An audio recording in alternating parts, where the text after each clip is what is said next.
Assalamu alaikum жамаат. Бизде ушундай жеткирүү берүү, салуу, доставка жолдору дагы бар. Ушул 5 тайлык гребка Токтогулга кетип атат. Анан дагы бир гребка менен турмогуч менен бир качылка Бишкекке кетип атат. Азыр ушул 3 шаймандыктан азыр жүктөйбүз.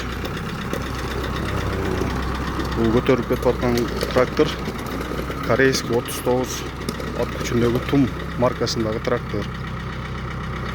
Анын баасы 699 000 сом. Акция баасы менен трактордун состояниясы негизи жакшы.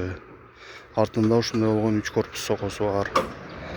Анан кийин мондой болгон японский мини тракторлор 17, 18, 20, 21, 22 ат күчүндөгү тракторлорубуз дагы бар. Келе берсеңиздер болот. Шаймандардан соколор бар, фрезалар бар. Андыктан кайрыла берсеңиздер болот. Кудай кааласа ишеничтүү баары айтылган убакыт сааты менен жеткирип беришке аракет кылабыз.